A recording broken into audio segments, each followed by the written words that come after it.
बिस्मिल्लाहिर्रहमानिर्रहीम। एक बादशाह का दरबार लगा हुआ था। चूँकि सर्दी का दिन था, इसलिए बादशाह का दरबार खुले मैदान में ही लगा हुआ था।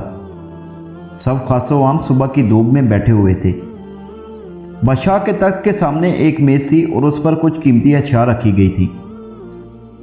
वजीर, मशीर और गरीब सब दरबार में बैठे हुए थे। बादशाह के खानदान के दीगर अफराद भी मौजूद थे। उसी वक्त एक शख्स आया और दरबार में दाखिले की इजाज़त चाहिए। इजाज़त मिल गई तो उसने कहा, मेरे पास 2 अशिया हैं। मैं हर मुल्क के बादशाह के पास गया हूं और अपनी अशिया को बादशाह के सामने रखता हूं, पर कोई भी फ़र्क नहीं जान पाता। तमाम हार चुके हैं और मैं हमेशा कामयाब होकर लौटता हूं। अब आपके मुल्क में आया हूं। बादशाह ने कहा, क्या अशिया हैं? तो उसने दोनों अशिया बादशाह के सामने मेज़ पर रख दी। वो दोनों अशिया दिखने में तो बिल्कुल एक जैसी जिसामत, यकसा रंग, यकसा चमक, गोया कि ये दोनों अशिया एक दूसरे की नकल महसूस होती थी। बादशाह ने कहा, ये दोनों अशिया तो बिल्कुल एक जैसी हैं। तो उस शख्स ने कहा, जी हाँ, दिखाई तो एक जैसी देती हैं, लेकिन हैं मुख्तलिफ। इनमें से एक बहुत ही कीमती हीरा और एक शीशा है। बज़ाहिर ये दोनों एक सी हैं। कोई आज तक नहीं ये पहचान सका कि कौन सा हीरा है और कौन सा शीशा। कोई जांच कर बताए कि इनमें से हीरा कौन सा है और शीशा कौन सा। अगर कोई सही पहचान गया और मैं हार गया तो ये कीमती हीरा आपका हो जाएगा। लेकिन शर्त यह है कि अगर कोई ना पहचान पाया तो इस हीरे की जो कीमत है, इतनी रकम आपको मुझे बतौर इनाम देना होगी। इसी तरह मैं कई ममालिक से जीत कर आया हूं। बादशाह ने कहा, मैं तो नहीं पहचान सकता। वजीर, मशीर बोले, हम भी नहीं जान सकते, क्योंकि ये दोनों बिल्कुल एक जैसे हैं। सबको गुमान था कि अब तो शिकस्त ही मुकद्दर है, लेकिन शिकस्त पर इनाम का मसला नहीं था, क्योंकि बादशाह के पास बहुत सारी दौलत थी।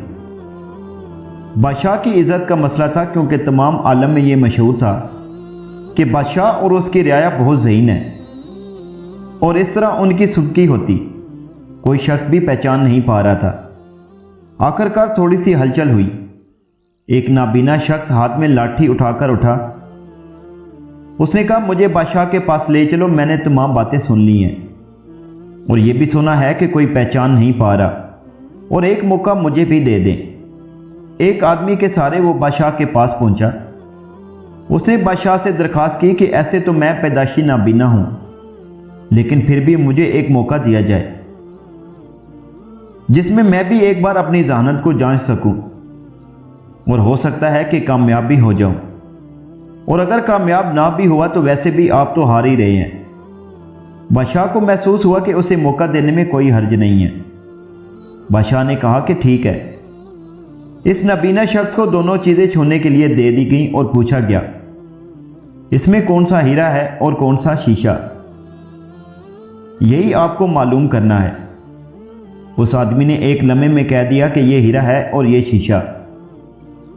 जो आदमी इतनी जगहों से जीत कर आया था वो बहुत हैरान हो गया और कहा, ठीक है, आपने सही पहचाना है, आपको मुबारक हो। अपने वादे के मुताबिक अब यह हीरा बादशाह का हुआ। तमाम लोग बहुत हैरान हुए कि एक नाबीना शख्स ने कैसे जान लिया कि असल हीरा कौन सा है, और सब ने यही सवाल उस नाबीना शख्स से किया। उस नाबीना शख्स ने कहा कि सीधी सी बात है, धूप में हम सब बैठे हुए हैं। मैंने दोनों को छूकर महसूस किया है। जो ठंडा रहा वो हीरा और जो गर्म हो गया वो शीशा।